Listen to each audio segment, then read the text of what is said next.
Hey, Symposium listeners, have you ever listened to our A Song of Ice and Fire coverage and wanted to chime in live with your thoughts? Or wanted us to cover a property of your choice? Introducing the Symposium Review Contest. The contest is open now and closes on August 31st, 2026. Here's how you can enter. Leave us a 5-star review on any podcatcher and send us a screenshot to earn an entry. You can leave reviews on as many platforms as you want, and each screenshot counts as an entry. If you want an extra incentive, every review you submit on or before April 30th, 2026 will be counted as 2 entries. If you win, you get to pick one of the following 3 options. Option 1, join us for an A Song of Ice and Fire wrap-up episode after we have read A Dance with Dragons. Option 2, get us to watch or read or otherwise consume a piece of media to cover on the podcast. Option 3 is the same as option 2, but you get to also be on the podcast episode with us. We will have a minimum of 2 winners. One winner will be the person who earned the most entries, and a second winner will be chosen through random draw. If interest is high, a third winner may also be chosen. So folks, get those reviews in on or before August 31st, 2026. We look forward to chatting with you in fall of 2026. And now on to the episode. Welcome to A Song of Ice and Fire Symposium. My name is Nav, and my pronouns are they, them. And my name's Harmit, and my pronouns are Hershey, like the chocolate. And this is A Dance with Dragons, chapters 45 and 46, The Blind Girl and a Ghost in Winterfell. In these chapters, Arya and Theon are making comebacks.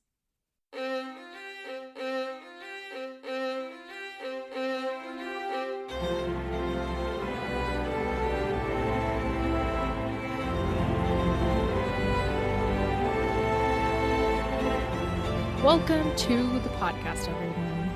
So, Harmit, who died in these chapters? Oh my god, I feel like there were so many. Okay, I remember there's, like at least 35. And 26 of those are horses, so I'll just give you that one for free. Okay, in Arya's chapter, there's like a guy who shows up who I'm not totally sure who he is, but like that guy's dead. Mm-hmm. But textual clues are giving me I should know who he is, but I don't know that yet. Okay. But so he's important. And then in her chapter, does anyone else die? She also finds an old woman that died in the temple. Okay, right. Yeah. So Yeah. like her usual, Yeah.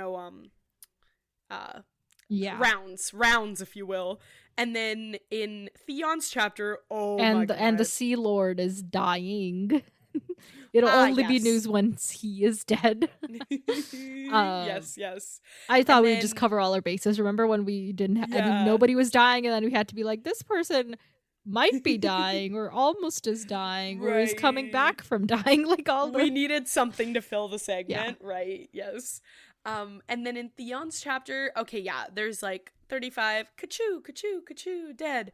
And What? then also Yellow What? Dick. Yes. What was the ka-choo dead? It was dead. It was killing effects. Okay. Because like the 26 horses and 2 groomsmen died because the stables collapsed. So Oh, I totally forgot about that one. But then there was also, literally not me forgetting about that one.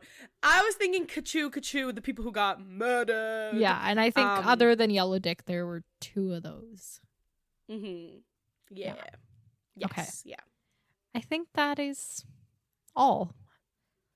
All right. Mhm. So after the death count, what did you think of these chapters? These were so good. They were pretty These were good. so good. These were like, What did you like about them? justice and like good things and like Starks land on top even when they're dead, you know?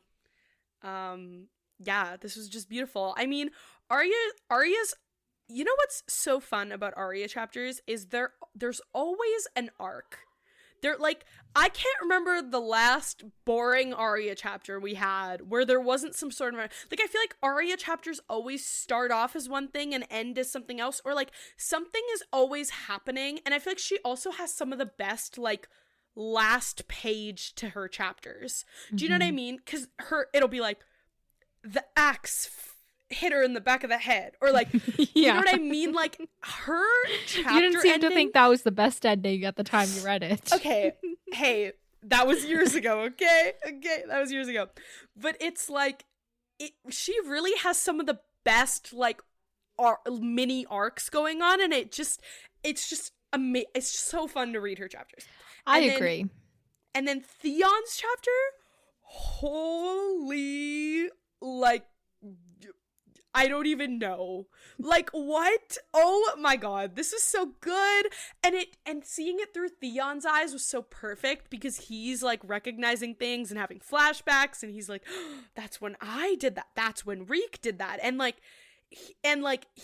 it's like him praying to the godswood, and then being found, and it's just like, literally, these chapters were beautiful. Okay, I think is the word. Can I would admit use. now that one of my favorite POV in this book is the Theon POVs. Honestly, I just have such vibes. Like, yeah, Theon isn't necessarily the best person in the world, but his POVs are great. Yeah. And there's clearly an arc building. Like, we don't know exactly where it's going to end up, but it's building up to something. Yeah. And like, honestly, you know how in book 1 I was like, everyone, you get a redemption arc, you get a redemption arc, you get a redemption arc. And one of the people that I wanted to have a redemption arc, because he was so awful and annoying, was Theon. But then now I'm like, oh my god. Yeah, but you also wanted Joffrey to get redemption arcs. Oh, yes. And like Viserys. I never said that I was like right in my ways. I just said I had these ways, right? I know. But like, now I'm like, it almost makes up for all of the people who are so awful that they could never have an arc, to now have someone who is like who was on the verge of being the worst, but is coming back from that, you know? Yeah, no, these were amazing. I don't remember a lot from them. Well, so that'll be helpful in our next segment. Exactly. So please divorce this testimony from the summary, okay? Which you should do that now in 3, 2, 1, Arya. Okay, Arya's blind. She's not permanently blind. The dude's like, you can either leave us and I'll give you your eyes back and you've given up, or you can learn to see without seeing, and also learn that you can't just take people's lives into your hands, blah, blah, blah. And he's also like hitting her and being annoying. And then, but she is like warging into like this cat that she found. So she's able to see. And then at the very end of the chapter, I think she can actually see now. But basically she was able to correctly identify that he was the one being annoying. And she also knows about the people at Hardhome. Who's Theon? Theon, thank you. Theon. Okay, Theon's at Winterfell. Oh my god.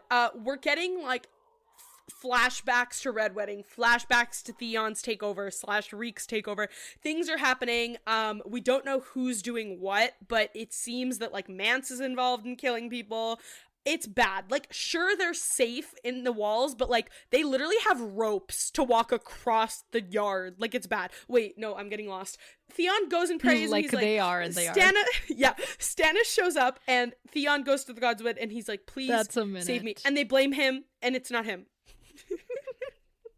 I tried so hard. It's okay. We'll find you some ropes in the snow. Yes. I love Arya.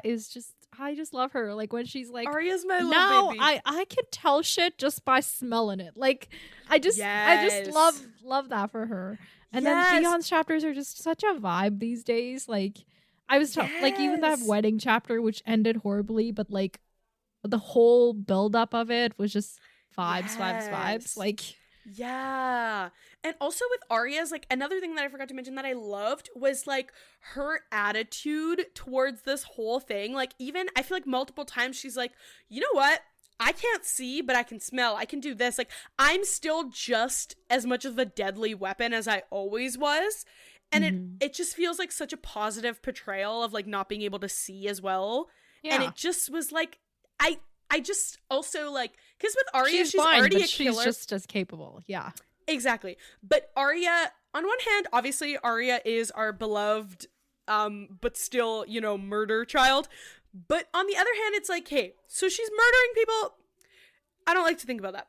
But one of the reasons we love her is like her spunk and her like there, like the Arya chapters where she was feeling low are so hard to read because she has every reason in the world to just like feel terrible all the time and be accepting the bad state that like the bad hand that she's been dealt and all the things, like being like, literally my whole family's dead, I'm not around anybody, I keep having to like barely making it out of these situations alive, you know. But it's like she's got so much spunk and so much like life, and it just is like, oh my god, Arya, like you're so inspiring, you know.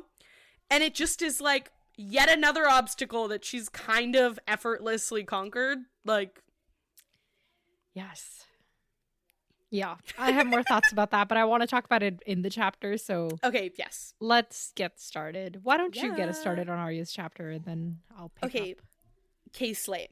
So, Arya is sleeping, and as she's, like, sleeping, she be warging, so she's, like, living this double life, and, okay, I'm thinking, is she warging into, like, Nymeria?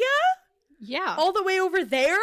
But that's what's happening in the last book, too. Have you forgotten? Oh, I've totally forgotten. That's so funny. I literally was like, oh my god, she's working in Nymeria. This is amazing. This is not news. This is not news. What's news in this chapter is that she's working into a cat that is other than Nymeria. Oh, fun. I was like, wow, 2 new things. Okay, I've totally and now that you say that, maybe it's coming back to me, I don't know, but yes, so she's working in Nymeria, and we're like, ugh, and especially all the tales we've been told about the shit Nymeria's up to and just like wreaking havoc everywhere, I'm like, go off, you know? Yeah, but she does seem to, in this chapter, recognize, like, her working has gotten stronger, like, not just by, like, being able to work into that cat here, but, like, her connection with Nymeria. And she now kind of seems to understand that this is like more than just a dream. Like it's actually happening. And she's like thinking things like, okay, the dream meat, she calls it, like that can't sustain me. And like, so she's figuring out that it's like a real thing. And later on, she has she's a like, name I know for herself. She's the Night Wolf. Yeah. She knows that it's raining or snowing in the Riverlands, and like instead of being like, oh, this is just my imagination, like she knows this is like happening right now. Yes. Oh my god, my little queen, I love her. Yeah, but we start off with her little dream, and then she wakes up, does her prayer, so like as much as she may want to be no one, she has not let go of that. Oh yes. Yeah, which is also like with her rituals, it's also a great way to like come back to her. It's like a little here's a reminder, here's a summary of who Arya is before we get into exactly. I'm like, oh yeah, this is a little thing we do. These are all the people she has beef with. These are all the people on her diss track coming out. Oh my god, yeah. And oh my god, she's like getting stronger. She like makes mention of like how she's getting taller every day. Her legs are like strong and springy, and she's still holding on to her like water dancer identity too.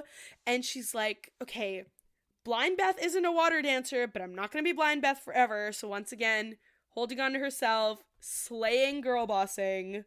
Oh my god, you know what would be so amazing?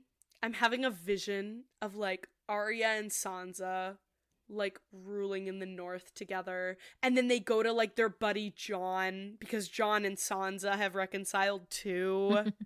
And he's still the guy. Like, can you imagine? Nice. Can you imagine? And then, okay, who do we maybe we can have Stannis on the throne, sure, or like Dany. Oh my god, imagine Dany gets her head out of her ass, and then Dany's on the throne, and then it's Dany, Sansa, Arya, and Jon just like ruling the world.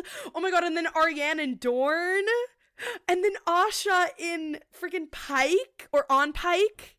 Yeah. Dude. Oh my god, this is what dreams are made of. Those are very nice dreams. It's hard to think of a way how we get from here to there, though. So Hey, we get there. Okay, yeah, but sorry, coming back to this. Same dilemma that is probably confronting George R. R. Martin right now. Hence the delays. Right. This man's like, I have all these delusions, I have all these dreams, but how do I get there? Yeah, so she's like, yeah, this is where she identifies. She's like, hey, the night wolf ate, but it's not gonna fill the girl's belly. And then, so she's having some breakfast. And this is where she says, hear, smell, taste, feel, she reminded herself. There are many ways to know the world for those who cannot see. And she's started to like try and identify people by smell, like people like Uma and the kindly man, and by their footsteps, just like all the things. Like okay, obviously this is gonna like help her murderize people, but also I like to think that it can help like in other ways. Like she's continuing to play the lying game, but now she has to pick up lies when she can't even see the people that are lying. Yeah. So like, you know, if you're gonna be ruling the world, you need to be able to spot them liars. Like cunning. Oh, yes. Funny that we were sorry, folks. Yeah. We were just playing Two Truths and a Lie just for the heck of it, and she's kind of playing Two Truths and a Lie. That's like the lying game. Right. Oh yeah, that's true. We warmed up for this round, didn't we? Oh my god, yeah. Yeah, but she's got this like whole schedule. I love it for her. Yes. Like, you know, mornings are for this, afternoons are for poisons and potions, and then evenings we play the lying game before I go out into the world to get me some information. Like, oh my god. It's just adorable.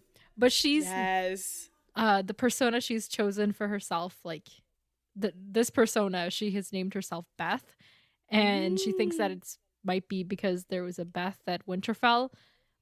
Reminder, Beth Cassell was Roderick Cassell's daughter. She was around like Arya's age. Sad. We don't know that she was killed, but from what I think we know is that Ramsay claims to have taken all the women and girls with him to the Dreadfort, and that doesn't bode well for anybody. So I don't know what's happened to this poor kid, but that's who Beth was. Dude, that sucks. Yeah.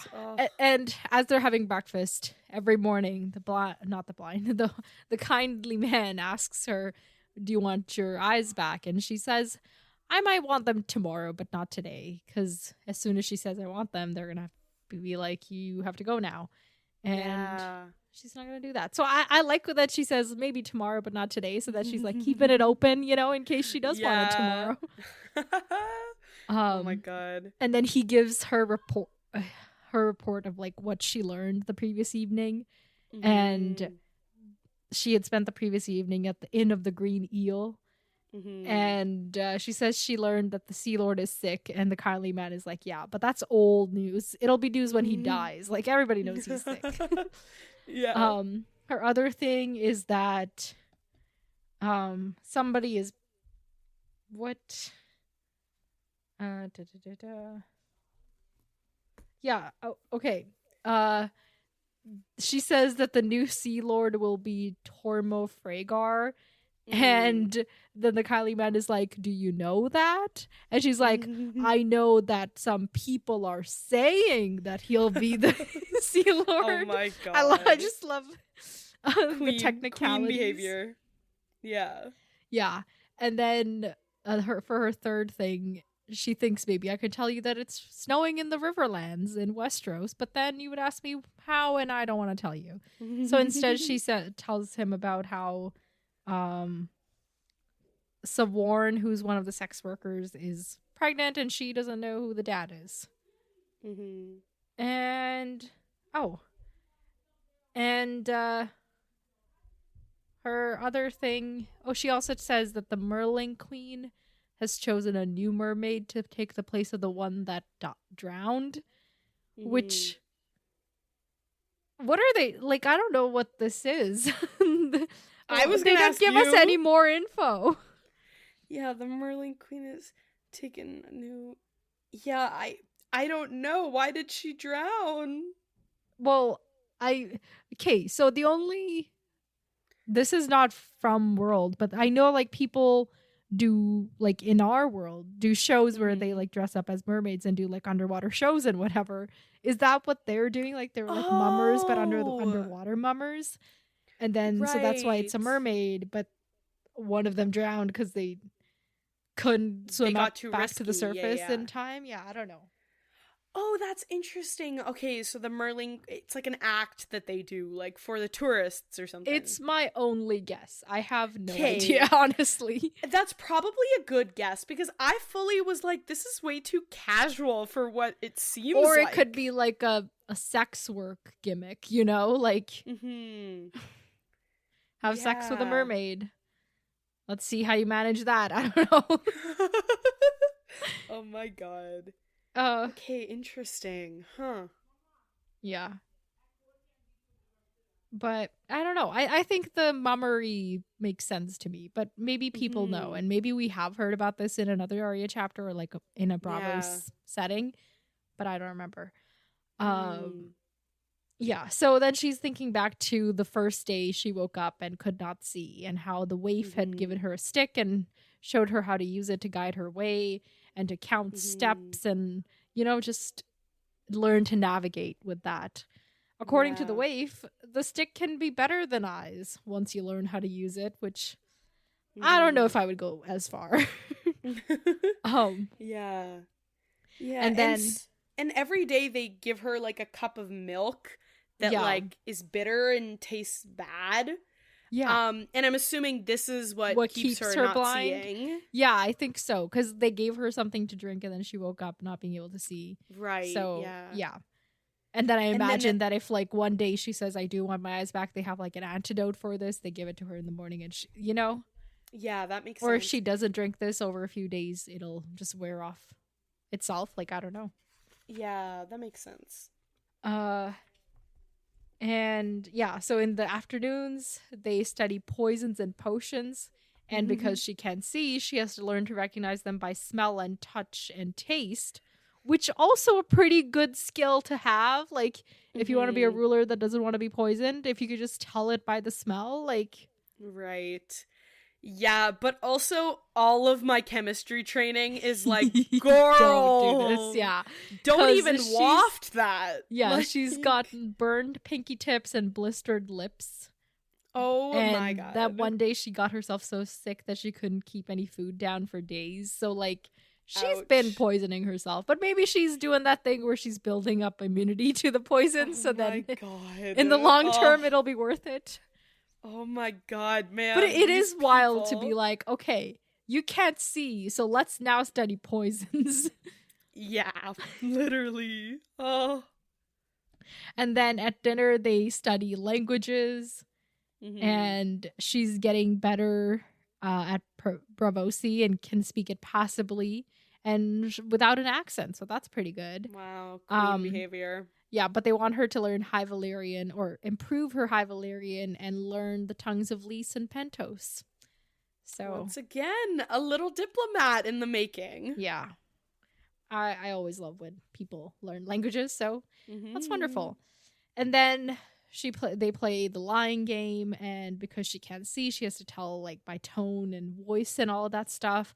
Sometimes she can feel the waif's face and like feel the lying expressions on her face. Like, yeah, like it's she says it's frustrating, but somehow she'd learned to hear the lies, to feel them in the play of the muscles around the mouth and eyes. Which and is also so interesting. That also can teach her how to lie. Like, you know, the like yes. Yeah. I don't know. Yeah, because there's moments where she's like able to keep stuff from them, but at the end of the day they know she's lying, so it's like she has yet to master it, but it does seem she's getting better at it.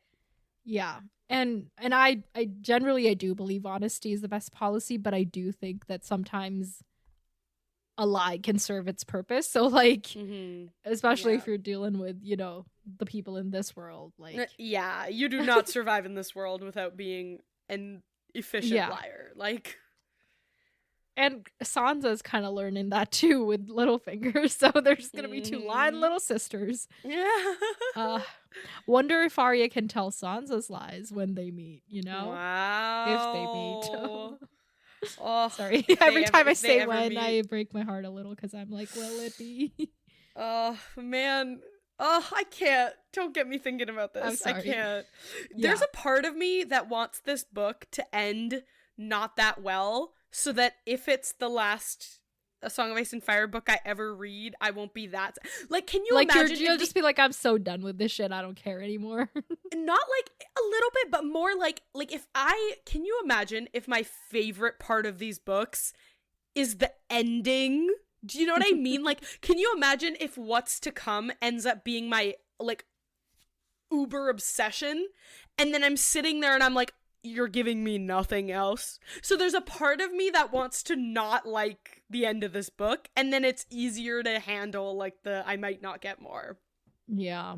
I don't know how. Honestly, I have no idea how your reaction will be, but I'm interested to see.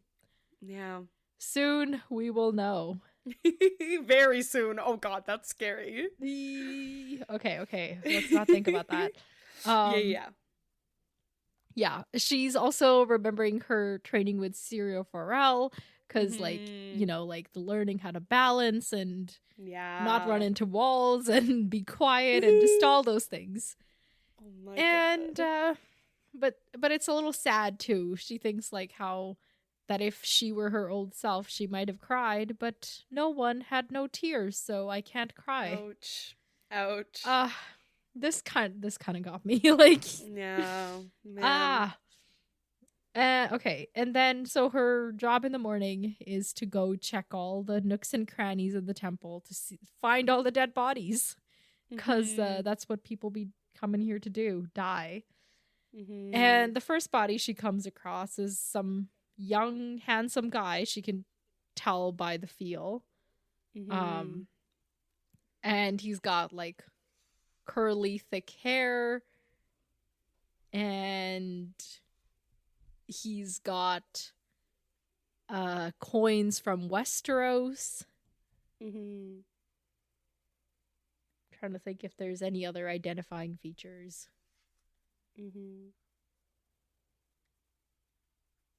I think that's pretty much it. So you said that his description was giving, I should know who this is, and you had no guesses or ideas or anything? I have an idea, but I really don't think it's true. Okay, what is your idea? Because he's handsome and he's got like the curly hair, I'm like Jaime, but I don't think it's Jaime. But she doesn't mention it doesn't have a hand. I think that would be a pretty big identifying feature for Jaime at the moment. LOL. Oh my god, I totally forget about like, I am so out of sight, out of mind. Oh yeah, this man does not have a hand. Yeah. Yeah, I think she should have mentioned. She would have mentioned that. No, that makes sense. Okay, that's good. Like, I'm glad Jaime is not dead. Die, but I don't know if he would die off screen this way. Like, okay, good. Thank you for your comfort. Okay, so I don't know who this is. But I can share a theory that I've come across. We don't know who this is. Well, wow. Okay. I don't know, given this information, who this is. Come on. How many times do I have to do this? Like, Kate, you know what? I just want to believe you, okay? Is that so hard for you to understand? Lil Miss Honesty's the best policy? Like, not in this podcast. In this podcast, it's gaslight, gatekeep all day. Oh my god. But no, so like, given this information, the theory that exists is that because you picked up on the curly hair, handsome, whatever, Westerosi, that this may be Tyrek Lannister. So you picked up on the Lannister features, right? Wow. And do you say wow, but do you know who Tyrek Lannister is? Okay, give me like 1 second, okay? To like try to remember who this is. No, I should know this. I want so badly to know this. Give me like 30 seconds. It's okay if you don't. No, but I want to. Okay, give me like, is this like, no idea who this is. Is this like Jenna's kid or something? Like, because he was missing, right? Kid died. Well, Cleos was one of her kids who died. But I think she has another kid who is somewhere. It doesn't matter. No, it's not Jenna's kid. It's one of Tywin's other brother's kids. I think the brother who went missing on the big voyage. This kid, if this is the kid, you know, like according to the theory, if this is Tyrick went missing at the riot in King's Landing, and they never found a body or any indication of where he had gone. And he was the one that was married to like the little baby, so people called him Wet Nurse. Oh, okay, that's why I've heard his name. Yeah, and Tyrion was like, ago. He was my favorite uncle's kid. I wish I could have found him, but like nobody offered like wanted to ransom him, or like they never found a body or anything. So he just disappeared, and people theorize that this could be him. Okay, wow. So somehow he ended up. But that is the interesting part. Like, yeah, like, because if he was missing, like, is it like he was missing and in so much pain? But even if he wanted to get here, who the fuck would have gotten him here that wouldn't have wanted to get him home? Was he missing, or was he abducted? Like, yeah, but then and how like, did he end up here if he was to abducted? Die? So like, what happened that in led between? him to, like all that. No, yeah, because it just, yeah. So there's a lot unknown, but that is a theory out there. That's cool. Okay, Land Clan. I think there's other theories too, but that's the one I'm familiar with. Okay. And I like that you picked up like, oh, curly hair, handsome face. Obviously, it's a Lannister. Like, yeah. Oh yeah, and him being young, because he was young, but not young enough to be married to a baby. Yeah, no, he was like a teenager, young adult, but married to a baby just for the inheritance. That was also the thing that made me think that it wasn't Jaime, because I was like, Arya wouldn't think Jaime was young, right? Yeah, Jaime's like a man. Yeah, exactly. You're not gonna be like, yes, this 30-year-old is young when you yourself are 8. Like, that's just not how it works. I think she might be 11 now, so double digits. Just like, respect, please. She's a pre-tween. Pre-tween. She's not even a tween yet. Yeah, so there's that kid that she finds, and then there's another woman that doesn't get much of a description, but she just died in one of the alcoves, smelling one of the, happy memory candles, basically. Yeah. She gets like the acolytes to take the bodies down, and then it's her job to strip them and categorize their belongings and all that stuff. And she's learned to recognize coins by touch, which is also really cool. And okay. She says the Westerosi coins showed a king's head on the front and a dragon on the back.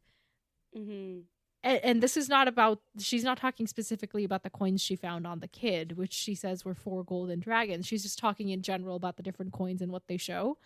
I don't think this is like this is the coin nerd in me. Okay, just let me.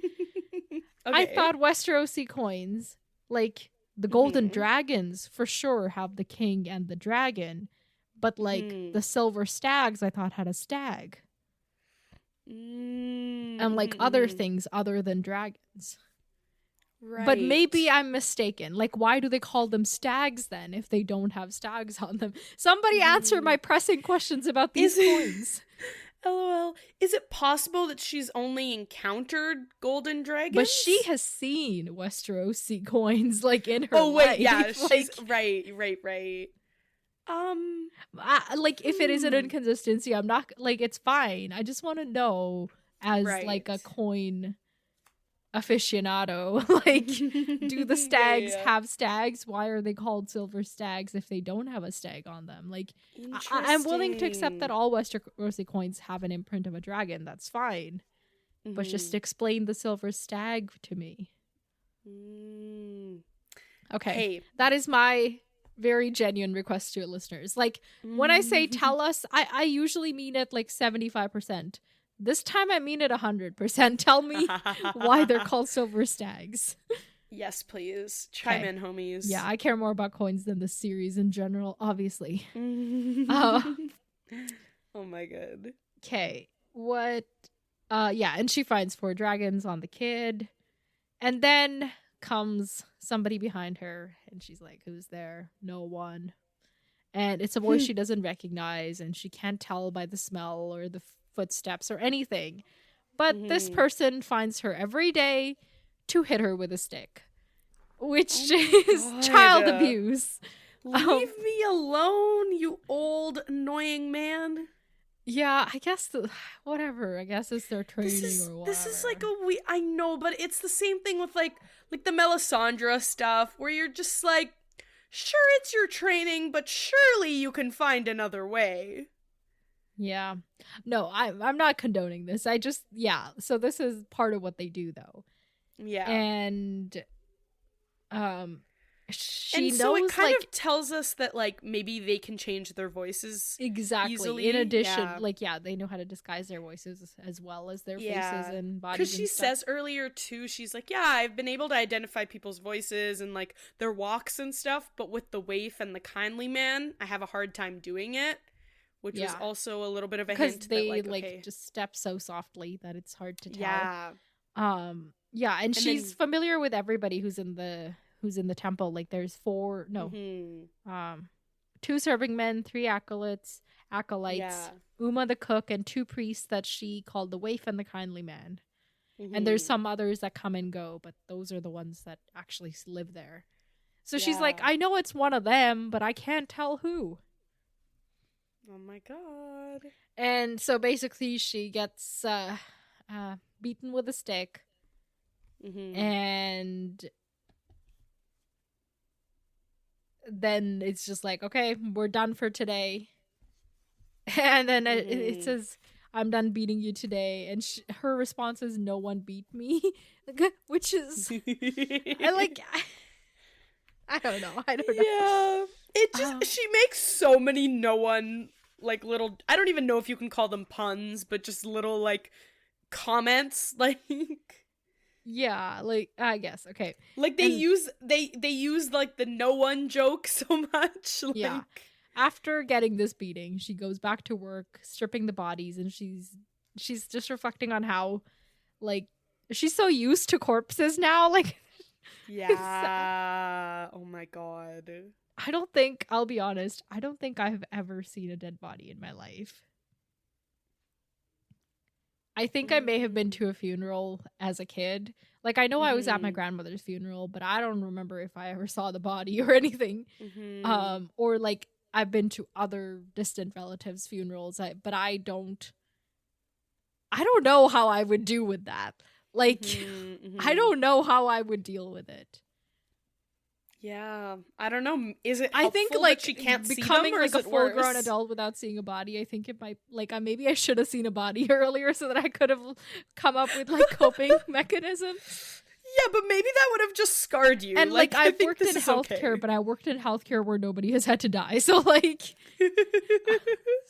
yeah. So like my mom sees dead bodies like on a daily basis because she works in personal care homes. So like people die, like they're old and they pass away. Like, yeah. But I don't know if I could do that.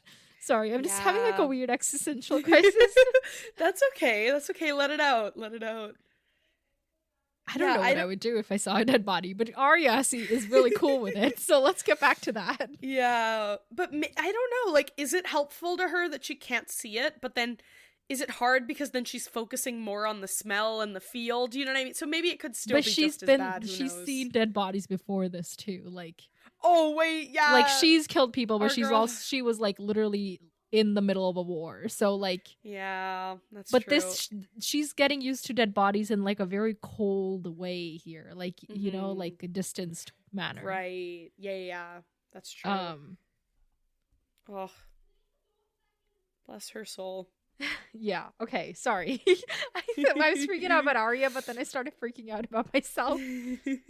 No, that's okay. Yeah. Yeah, she's like, most days she spent more time with the dead than with the living. And she missed the friends she had when she was Cat of the Canals. And she also misses being Cat herself, because Cat was fun. Yeah. And she's like, I killed Cat when I killed that singer. And apparently, this, like, taking away her eyes business, this was going to be part of her training anyway. but it became part of her punishment because of her killing the singer. Yeah. And she's also been learning about like what the faceless men do and everything like that from the kindly man. And he's like, well, okay, it's our job to, you know, kill those that are marked by the God of Many Faces. And he talks about how in the beginning, the one who founded the club, so to say, would only kill those who yearned for it. But then the slaves would, so that, you know, like he killed the enslaved people that were like, please give us death. And then he heard a enslaved person say, kill my master, and he did. But as like I would give everything I have, just kill my master. And then everything he had was himself, so then he became the second faceless man. Like so yeah. And his whole thing is like, you know, we're instruments of death, but not death himself. Like we take our orders from the god, but it's unclear to me exactly how they do that. Yeah. Is it like anybody could walk in and be like, I'll give you everything I have, and if that thing is my life, like I'll die, but make sure this person dies, like, and that's good enough with the God of Many Faces, like. Yeah. And then in like Euron's case, it's like, okay, so he gave you this, like, because you know how we were like, oh, he gave him the horn or whatever? Theorized, yeah. Yeah. But then, right, of course, not confirmed. But then it's like, yes. But like, then it's like, so that was more valuable, like, that was the most valuable thing he had to give you? Unclear, because we don't know if Jaqen is directly associated with, it is like a rogue faceless man, or is actually like part of the faceless men, like, it's, we don't know. Yeah, or if there's like multiple groups out there, or exactly, if it's like sellswords where they got their old companies, you know, like, so yeah, no, it's interesting to think about. Much like, more is still left to learn. Okay, so that's her lesson, and then now it's time for her, like, after all of that, I'd be like, I'm ready for bed now, but I guess for her the next step begins, which is getting dressed up as Blind Beth and going out as a beggar and learning some secrets, or, you know, some news. Wow. Yeah. And she's got a little disguise. Yeah, she's also got a shaved head. Yes. Which helps her wear wigs, but also keeps the fleas away, so that's good. Girl boss.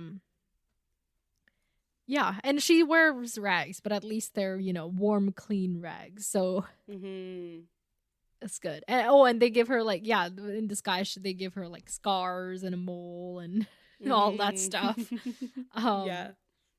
But she still doesn't go to the places she used to frequent as Cat, just in case people recognize her. And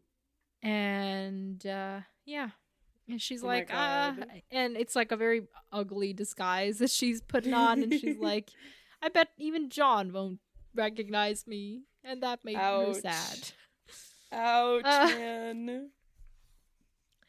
Yeah. Oh, and under her rags, obviously, she's carrying like 20 knives. Like, that's a given.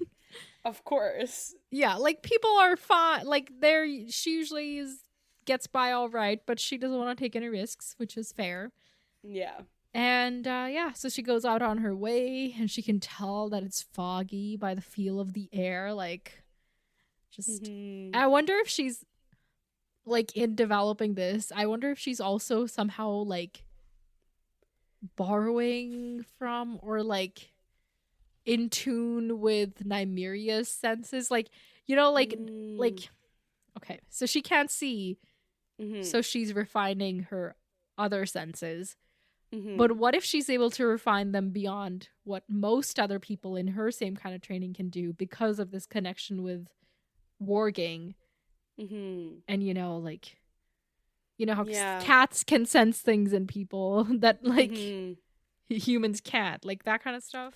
Yeah, and maybe there's something to that, because it's like she's also like it's like both she's pulling from Nymeria, but then pulling from Nymeria is also part of what's making her better at warging. Yeah. Like, so it's like a two-way street, where she's pulling from it in her Beth life, but then she's also able to use that Beth life experience in her Night Wolf life. Yeah. Anyway, I do like that the magic is developing in her. Yeah. She passes, the priests praying and all of that. And she passes the Red God's temple, for the night is dark and full of terrors, and she thinks that not for me, her nights were bathed in moonlight and filled with the song of her pack. Only during the days was she alone and blind. So ouch. Sad. Ouch, Arya. Ouch.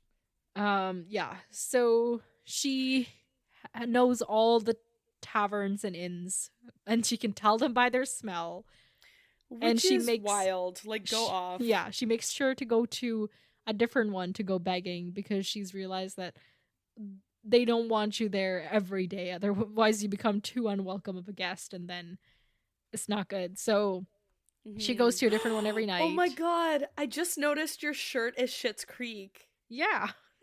Oh my god, amazing. Sorry. Okay, well, yeah, it's the, in case people are wondering, it's the Into the Wine, Not the Label shirt. Slay. Oh my god. Yeah.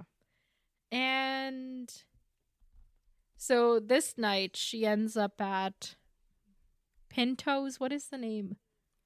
Yeah, Pinto's. Oh, okay, that's just what it's called. Because I knew the guy's name is Pinto, but I forgot if it was like Pinto's Elegant Tavern or something. I don't know. Yeah. Apparently Pinto he's like a nice guy, but he's very boastful. According to him, he was the most notorious pirate back in his day. Like, LOL. And now you're here, huh, buddy? Yeah. And you can tell that he's a good guy because all the cats hang out at his place. Oh my god, cute. I don't know. At least I can tell that he's a good guy. No, totally. I respect that.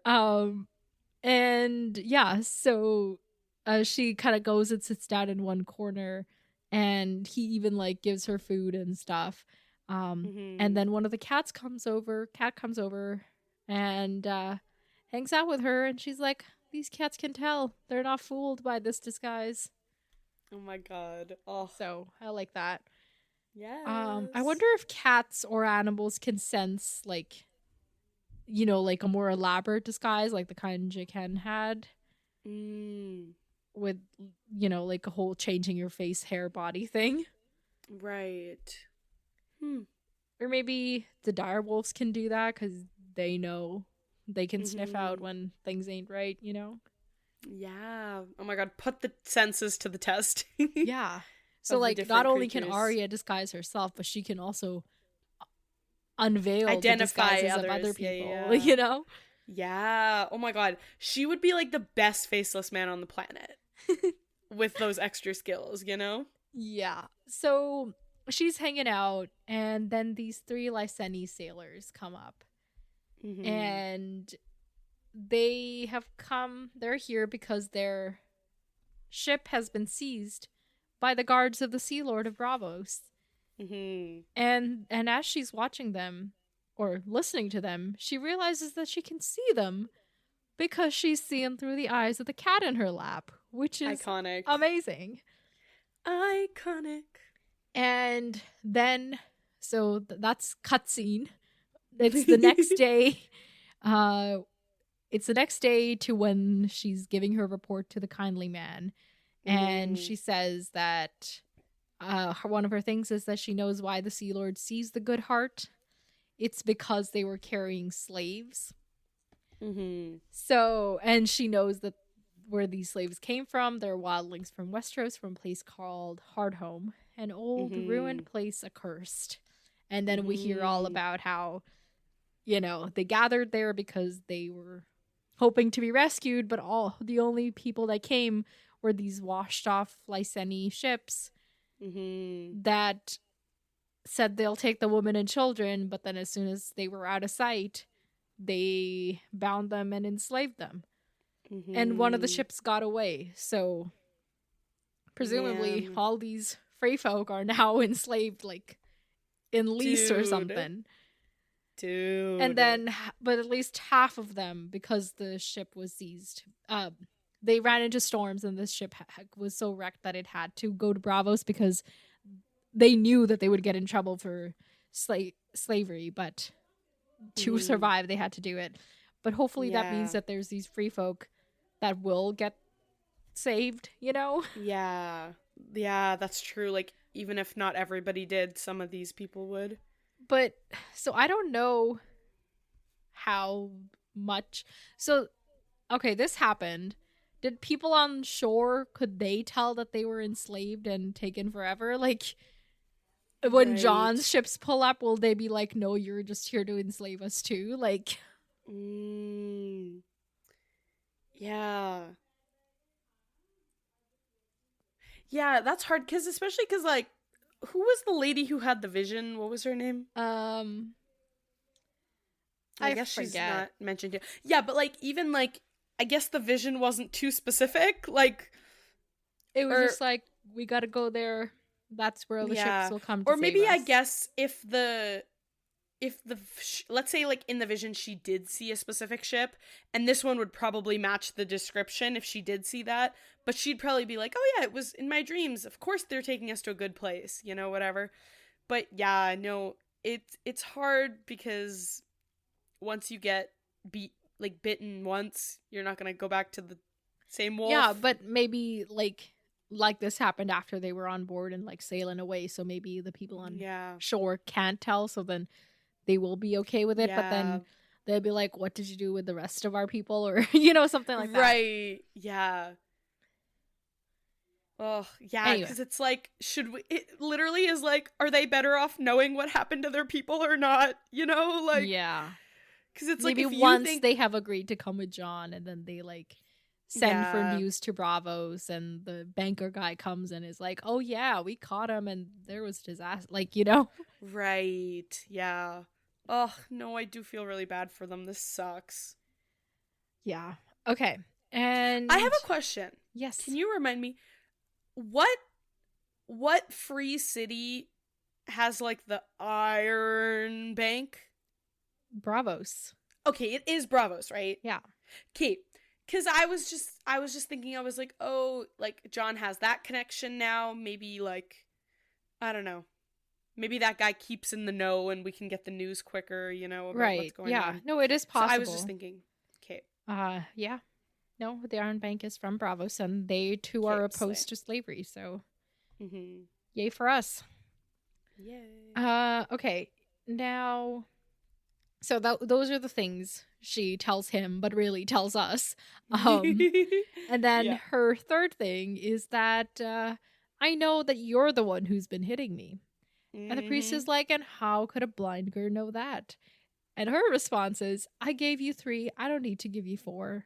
And then she doesn't say, but I just imagine her getting up and leaving. Like, yes. Oh my God. But it's because the cat followed her home and has been hiding nearby, and she's been seeing through the cat's eyes. Queen. And she's like, maybe this one I will never tell you. If you can have secrets, so can I. Yes. And you know what I love about that? It's like he's never gonna know, and he's always like, ugh, you can't tell a lie, you're so bad at this, blah blah blah. Yeah. So that's satisfying. But also, you know what I love? Remember when she used to chase the cat in King's Landing, and now she's got this cat helping her. Yes, and she's Cat's daughter, and it just is like, man, Really, the direwolf should have been like dire cats or something. Yeah. No, it's sweet. Yeah. Queen. Okay. And so apparently this signals to them that Sorry. And there's that parallel between, obviously there's the parallels between her and like Lyanna, because everyone's like, you're literally Lyanna, she was like you. But then it's also like her and like who was like Rhaegar's kid who would chase her cat, whose cat we thought it was in Well, we don't King's know if Landing? she Rhaegar's kid's name was Rhaenys, I'm pretty sure. Sorry, there's a Right. lot of names in in the Yeah. Targaryen family line. Yeah. And her cat was named Baelor, and we think that the cat that Arya was Yes. chasing was Baelor. Okay, And potentially cute. Rhaegar or Rhaenys warged into the cat before they died and live on in that. But I think it's Rhaenys is the one that the theory is about, or Okay, yeah. okay. Oh my god, slay. Oh, iconic. Yeah. So okay, her figuring out who's hitting Sorry, her. can I ask one more question? Is my mind creating a thing, or is it true that it's easier to warg into animals that have already been warged into, or that possess someone Bran who was... says that, like, okay, with all cool. the ravens, like, he's like, it's like slipping into pants, like, it's so easy. Okay, because they have that experience of They don't fight consciousness. Okay, so my question about that. So, oh my god, so this could be like somebody's warged in here, or this is somebody. Could Wouldn't that be, be but so she doesn't fun? mention, like, being like, I could feel another presence in this head. Like, That's true. That's true. we don't get a lot of the descriptions of this, but she never makes any mention of it. That's true. It's also easier to warg into, like, people and or beings that, like, trust you and are, like, familiar with you. So, like, she talks about how these cats know her. So that could be the reason why. Right. It's not too difficult. Yeah, that makes sense. Yeah. Slay. Okay. Any more questions? No, that's everything. Thank you. Thank you for your service. So, her figuring out who's hitting her seems to signal to the temple that she has completed this phase of her training, because clearly she can use all her senses now, which I feel like she didn't actually. So, like, maybe she did need a few more days in this. No, I literally, that was like, as much as I want her to stop being tortured, like, I want him to stop just hitting her and all the things, right? And especially, like, as much as she is girl bossing in these chapters, there's also so much, like, you can tell how much trial and error it's taking her. Like, she's talking about how much effort it took to navigate the mazes that even people who can see have a hard time navigating, and other things, and blah, blah, blah. So, like, as much as she's girl bossing, like, this has got to be excruciating a little bit, you know? Yeah. So, as much as I don't want her to have to keep, like, going through this thing that is clearly very hard for her, I also am like, you cheated, you know? Like, the scholar in me you didn't actually learn the lesson. Cheat. Yeah, but then I'm also like, was the lesson valid in this way? But then also I'm like, you cheated. But it's okay, it's Arya, who cares? Yeah. So that night, she drinks the milk, and it lights her tongue on fire, and flames spread down her throat and up her nose, like it's a very strong drink. And so she goes to sleep, and in the morning she wakes up, and when she opens her eyes, she can see the candle burning in her room. Wow. And it's the most beautiful thing she had ever seen. Wow.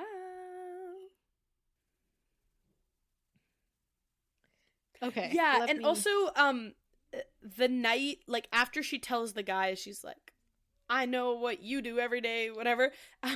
Then when she's given her cup, it's different. Like, the description is different. I don't think it's the same type of burning, like the blinding burning, you know? Yes. Wait. I said that wrong.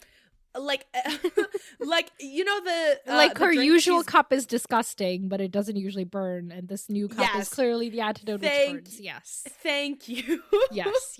I was like, wait, I totally said that wrong. All right.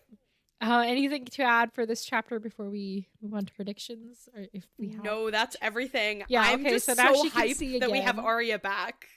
She's progressing in her training. They seem to, you know, think she's maybe got it now. Yep. What do you think is next for her?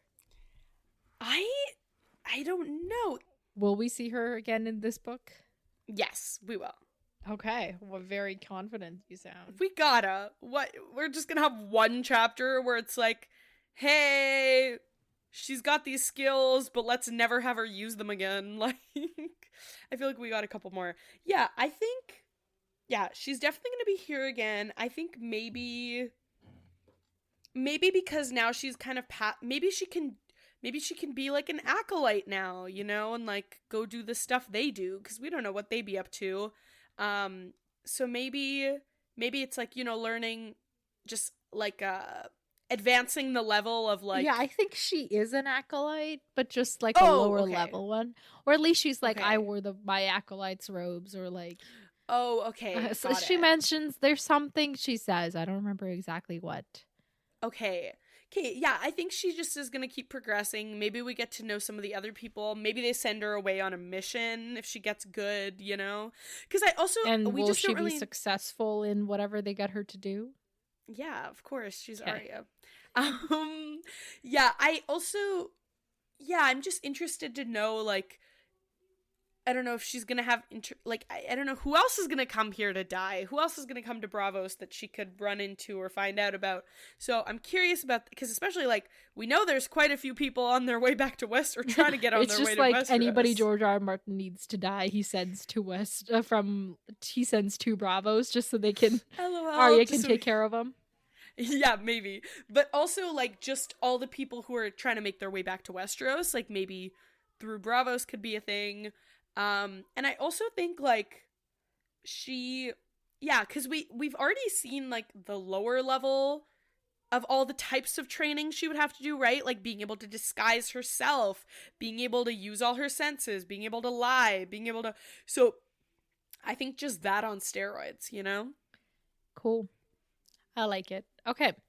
Let's move on to A Ghost in Winterfell, aka Theon. So the story opens with murder. Sorry. Murder on the Orient Express. Murder at Winterfell. Murder. Yeah. So, Ramsay's dogs found a guy buried in the snow that seemingly fell from the top of the wall into the snow and then was buried in it when he was peeing off the wall. And Theon's like, that's a lot of effort to pee. Like, why would you climb a wall to go pee? Like, just pee anywhere. And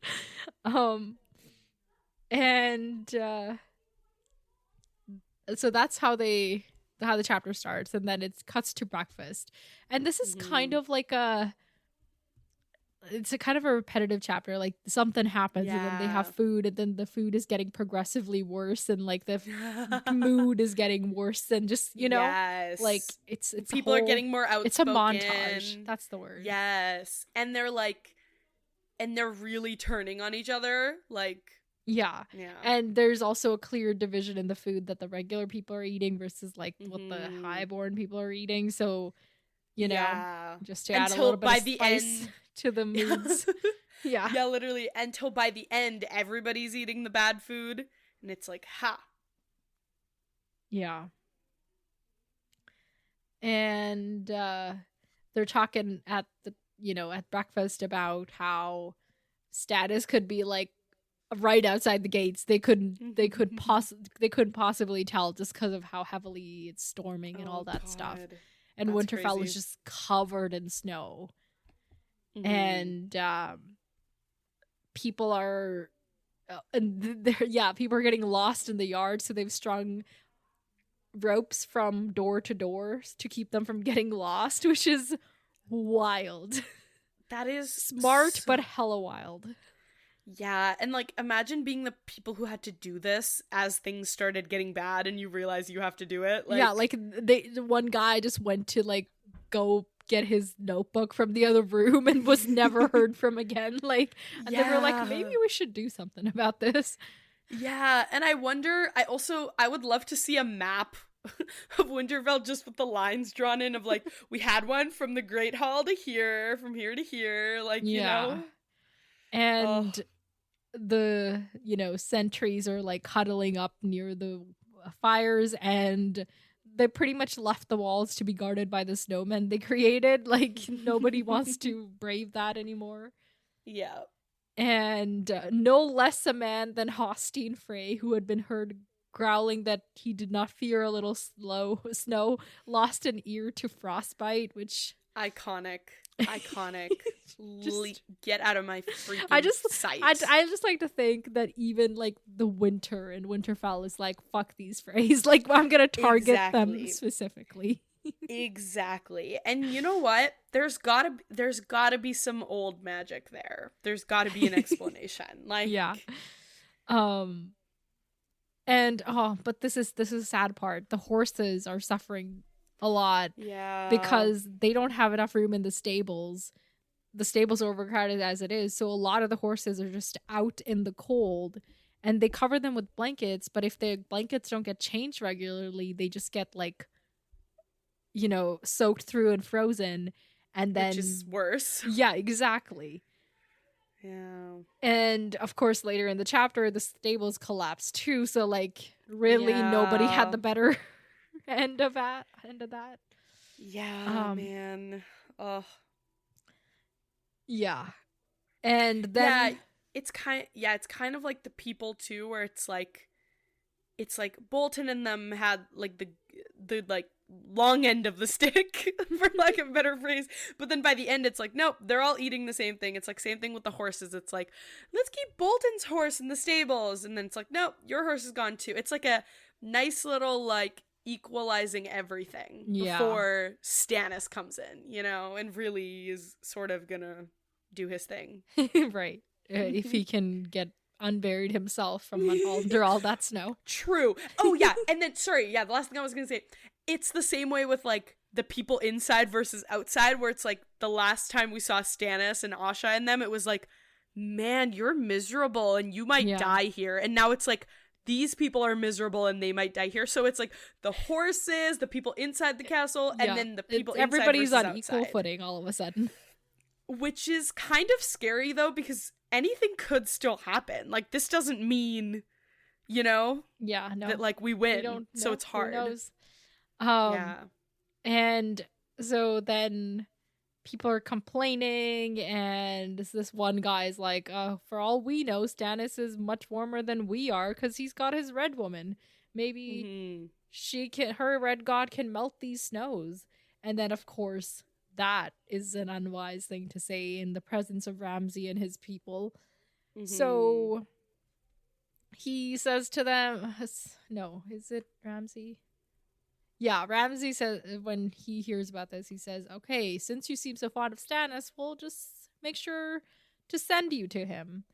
And they march this guy up to the wall, and like we get all this stuff about like, okay, all the gates are closed. There's this one gate that can let you get to the other wall but not to the outside, so like it's just all messed up. So they take him to the top of the outside wall, and did they like already they whip him. Poor drag him guy, up to the man. battlements and throw him over the wall 80 feet down. Oh my god. But they can't even, like, there's so much snow and stuff, they can't even see where he landed or what happened. But later on, some bowmen on the wall claim that they saw him a little while later dragging a broken leg through the snow. So, oh my god. Maybe he survived, but like, even if he did, what for? Because like, what's gonna happen to him now? Yeah. Ugh. And Okay, but also, so as they're doing this whole thing, we kind of get like a description of like, this gate's iced shut forever. This gate's sort of open, but it only leads to the outer wall, not through the outer wall. Yeah. So like, I think it's not gonna like, no, like they're kind of trapped in here unless they like really put in the work to unice some of these gates. Like they would, like maybe the purpose is to be like, ain't nobody sneaking out. Like, yeah, which also makes sense to me, because I do think that, like, this is another way to kind of, like, force Bolton's hand and get the doors open so that movement can happen. But I think, like, I guess I'm just thinking, so how is Stannis gonna even get inside? like climb Slash, the how are walls. these... Sorry? Climb the walls, probably. Okay. Oh my god, that's so chaotic.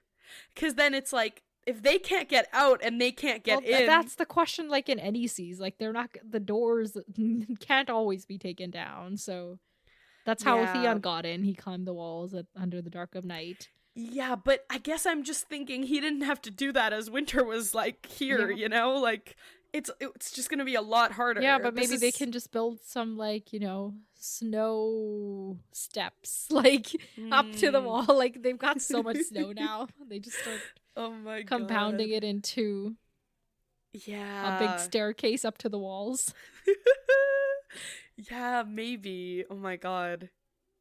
Yeah, okay, anyway, sorry, I was just thinking about that. But that's the problem for when Stannis does get here, so... Yeah, that's true. For now, they are back to the chapter.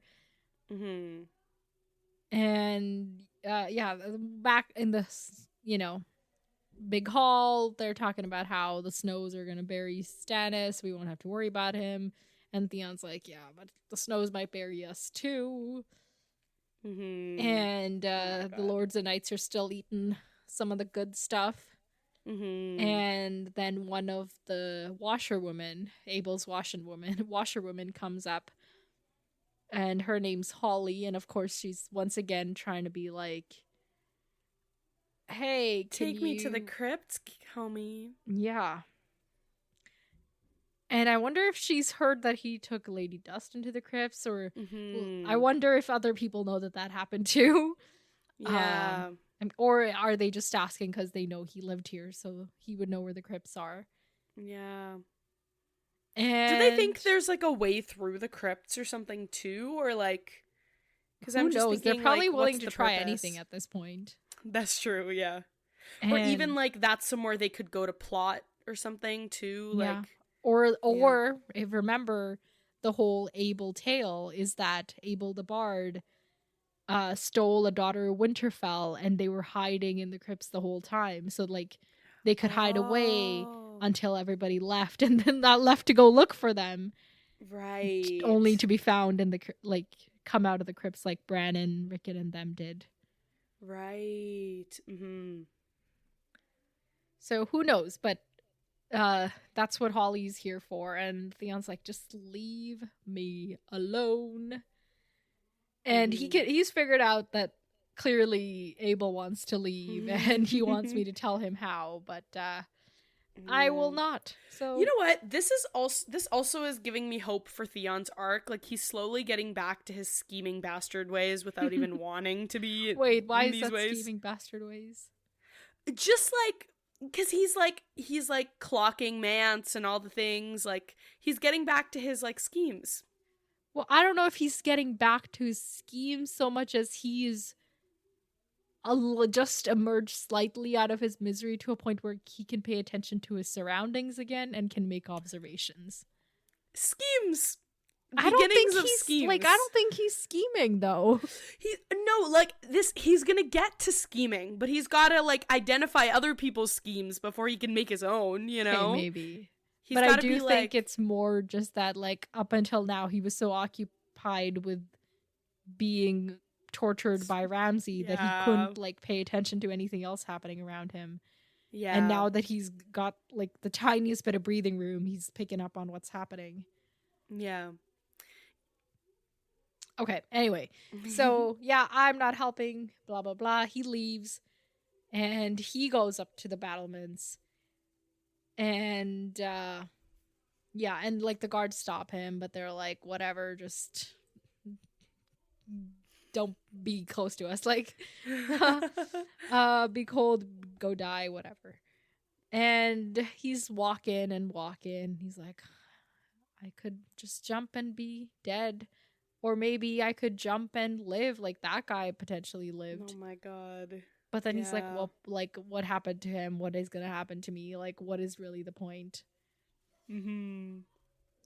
And besides, if he ever tried that, Ramsay would hunt him down. So, like, back Oh, to I got to remember my name.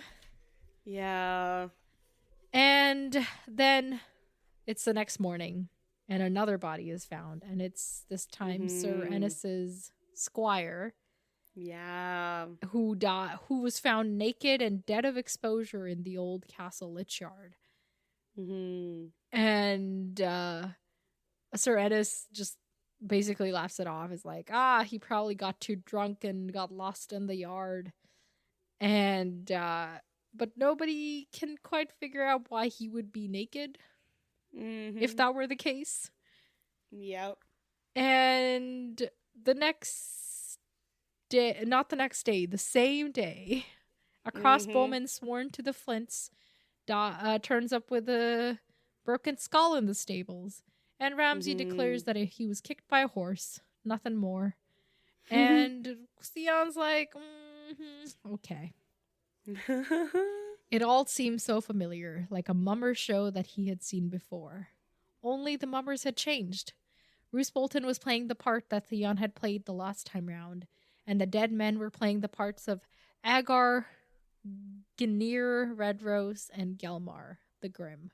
Reek was there too, he remembered, but that was a different Reek. Now, do you remember this?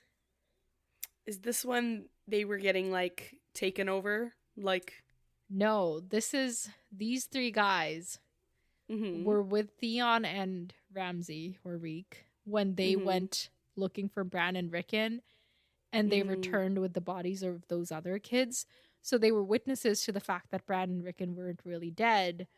So Theon Reek, Ramsay, I forget who suggested it, but Ramsay killed those people, and Theon was aware of that it was happening, and he approved it because he was like, yeah, we can't have witnesses.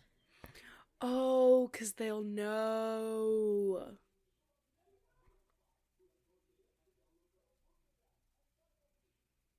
Oh my god. Okay, hold on. Let me write that down. Yeah, I was like, I have no idea who these men are. Yeah, so because those guys were also just kind of randomly dying of accidents here and there, and it was all being written off, but really, something sinister was behind it. Yeah. So all these deaths are raising the tensions in the hall, and people are fighting openly now.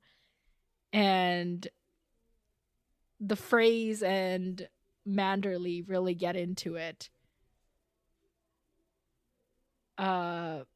Yeah, and they're also talking about like how like if somebody's like, we should go out and fight Stannis on our own terms, and somebody's like, but we can't even find Stannis, none of our scouts have returned.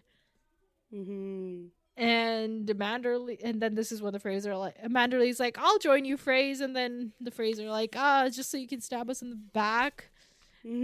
What did you do to our cousins? And he's like, I just gave them gifts, nothing else. And yeah, so they exchange insults. Eventually Roger Risewell and Barbary Dustin calm everyone down, and meanwhile Theon's watching Roose, and Roose Bolton said nothing at all. But Theon Greyjoy saw a look in his pale eyes that he had never seen before, and uneasiness, even a hint of fear. Iconic. Yeah. Iconic. So, and that's the night that the stables collapsed and killed 26 horses and two grooms. And so at this point, Roose orders the remaining horses to be brought into the Great Hall, which means that there's like people, horses, dogs just living and shitting on top of each other. Oh my god, man. Yeah. Ugh. And then yet another corpse is found. And this one they can't explain away because it's one of Ramsay's favorite people called Yellow Dick, who had his dick chopped off and shoved into his mouth to a point where it broke his teeth. Oh my god. And, yeah. Roose Bolton, like, tells him to burn the body and keep it quiet, but obviously, in a situation, nothing can be kept quiet. The tale spread nonetheless. Yep. And yet more fighting and just all the things happening. It's starting to smell everywhere. Just, it's miserable. Oh my god. Bolton's trying to like keep the spirits up by asking Abel to play the songs, and it helps a little bit. But what the little bit of ease for everybody else means that now Ramsay's people can start tormenting Theon again, so he runs away from them outside again. Because he's like, at least they won't come out to the cold with me. Dude. And this is so annoying too when later when they're questioning him and they're like, well then why you been running around if you're not suspicious? And it's like, bro, y'all won't let him sit in peace. Of course he's got to run around, like. Yeah. And it's snowing so badly that he can't see more than 3 feet ahead of him. Oh, man. Which is wild. And then then he comes across a man coming in the opposite direction, a hooded cloak fapping behind him, and when they come hand to hand, like face to face, hand to hand, I don't know what I was saying, come face to face, the guy calls him Theon Turncloak and Theon Kinslayer. And Theon's trying to be like, no, I was Ironborn. And the guy's like, false is what you were. How is it that you're still breathe? And Theon's like, the gods are not done with me. And then he shows him his hands and says, Lord Ramsay's not done with me. And the guy laughs and leaves and is like, okay, have fun with that then. Thoughts? If you had any? Or did you I did not have thoughts, but I was like, I'm so confused. Because Theon is like, is this the guy killing people? Like, yeah. At which point I was like, is he gonna kill Theon? But then Theon's like, no. And then he kind of backs off, like, but it didn't even seem like he was going to kill him. It just seemed like he was gonna go kill whoever gets killed next. Like, but I'm also like, who is this guy? Like, another theory time. Another theory time. Okay, because, sorry, let me just finish my thoughts and then tell me. Because, okay, Mance, we just saw playing. He only brought women with him. No, Wait, this guy doesn't, like, they come face to face and their eyes meet. So he would have recognized if this is, like, Abel right there. Yeah, and he says, like, the man put a hand on his dagger and he saw his face, but he didn't recognize it necessarily. I don't know. I have no idea who this is because... Okay, so the theory that I have seen is that this is maybe Hallis Mullen. I think that's the guy's name. He was put in charge by Catelyn to bring Ned's bones to Winterfell. And people theorize that this is him and that he has arrived and is like all of that stuff. But I don't know. I honestly, there's not, but I don't know if I believe that. People's like thing is like he calls him a Turncloak and Kinslayer because Hallis Mullen has an affection for the Starks and all of that stuff. I think it could just be a random guy, but that is a theory. Yeah, like maybe it's just a way to be like, oh, everyone's on edge. You don't know who to trust, whatever. Yeah, because it's hard because it's like, okay, this isn't Mance's people. And because I'm kind of thinking they're the ones doing the things. Like, I don't think this is like a Manderly ploy necessarily. I think we can be sure that they're the ones that okay, thank you. Yeah, so it's like, I don't think this is like some sort of Manderly grand scheme or something. Because if it was, then it would be like, oh, this could be one of his people that Theon doesn't know, blah, blah, blah. But it just doesn't make sense with the evidence that we have of, like, Mance doing the shit stirring, you know? Like, so I just kind of was like, this feels so out of place. So I think that theory seems okay. I just don't know. Yeah, I don't know, but I thought I would. The one thing that does kind of make it make sense is that we just got the reminder about Ned's bones and Lady Dustin being... So it makes sense that George R. R. Martin would add that in here. Didn't she want to... What did she want to do with the bones? She was like, I'm gonna feed them to dogs or something, make sure they never get buried. Okay, yeah. So, like, if his bones are here, then they're in danger. That's what I'm saying. Literally, oh my god. Hey, maybe we'll see him when we go to the crypts. Yeah. So then he keeps walking through the snow once again. He climbs the battlements once again. And you just look it out and all he sees is white. The world is gone. King's Landing, River Run, Pike, and the Iron Islands. All the 7 kingdoms. Every place that he had ever known. Every place that he had ever read about or dreamed of. All gone. Man. Only Winterfell remained. Man. My work, Ouch. my ghosts, they're all here and they are angry. Ouch. So after this very cheerful thought, he goes back to his room and is taking off his clothes when Steel Shanks comes and finds him because Roose Bolton has summoned him. And okay, this was one of the more miserable parts. He has no clean, dry clothes, so he just wriggles back into the same damp ones that he just was in, which is the most uncomfortable thing. Like, it's like having to put on a pair of socks that you've already worn. Like, I don't know. Yeah. Like, I just wanted him to be able to curl under a blanket with a fire blazing, you know? Yeah. No, this was really... I did not like this. Sorry. You can tell I'm a creature of comfort. Of this, like, chapter full of murder, I'm like, but the wet clothes, though. You're like, the feeling on my skin. No. I couldn't. Oh. Yeah, so...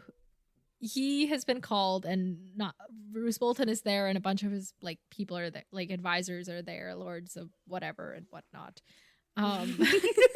Lords of whatever and whatnot. I don't want to recount them. Yeah, all the people we don't like, basically, like Dustin, Frey, those people. I don't Flint. know. I kind of like Lady Dustin, even though she's on the wrong side. The people we're not allied with. Yeah, and Roger Risewell's there. Like and the Freys are there, but okay. So, like, the Risewells and Lady Dustin are still northern people that I could have sympathies for, but obviously Freys and Bolton I have no sympathies for. Yeah. So basically, you've been wandering around the castle, did you kill these people? And he's like, what? No, of course not. I wander because I can't sleep and because y'all people be terrible. Not that he says that. But they're not convinced, so Lady Dustin wants to see his hands, or wants, I think she's speaking up for him by being like, look at his hands, how could he do this? And Ennis is like, okay, he still has 4 fingers on his right hand, he could hold a sword or a dagger. And Lady Dustin is like, are you seriously so stupid? Like, do you think he has the strength to do the kind of things that were done? Like, no way. And Roger Risewell is also like, yeah, the dead were all strong men and none of them were stabbed. The Turncloak's not our killer. Yep. And even Roose Bolton is like, strength aside, he doesn't have it in him to betray my son. So... Bolton's not wrong. Yeah. Bolton is many things, but wrong he usually is not. So, at least they come to this agreement. No, I fully was so worried they were going to be like, you're doing this, we're going to string you up. And they're like, okay, so if it's not him, who could it be? And Lady Dustin is like, no. The Frey is like, we have to look at Manderley. Lord Wyman loves us not. Oh my and God. Risewell's like, yeah, but he doesn't like leaving his room. But then, Frey's like, but you know, he's got 100 knights. Any of them could have killed him. And Lady Dustin's defense is night work is not night's work, which is bars, kind which of is bars, but also I don't know if that's true. Like, I know she's saying like no self-respecting knight would like kill in the dark or whatever, but like we've met some shady ass knights, like yeah, but they gotta keep up the facade, you know. Yeah. This is like knight is there. But then she's like, yeah, it might have been him, but really nobody here likes you, Frey. Like, and so she says, do you imagine Horsebane loves you any better? If he did not hold the Great John, he would pull out your entrails and make you eat them, as Lady Hornwood ate her fingers. Flint's servants, Tallheart's slates, they all had men with the young wolf. And even Roger Risewell is like, and House Risewell too. And Lady Dustin is like, even Dustin's out of Barrowtown. Sorry. Mm-hmm. The North remembers. And you know what I love? Before they said all this, all I could think this entire chapter was the North remembers, the North remembers, the North remembers. And then she freaking said the North remembers. And I was like, ah! Yeah. I was going feral. But it's also so funny to hear her pretend like she's part of the North remembers. Like, because she's like... That's a... okay. Go ahead. Yeah. Finish your thought. Because I feel like this is her insurance in case things go wrong, you know? Like, because some of the people in this very room could be part of the betrayal. So if things go wrong, she can't be like, yeah, guys, I hated Ned. She would never admit that, you know? But the North remembers is a very specific phrase. Do you remember where we heard it? No.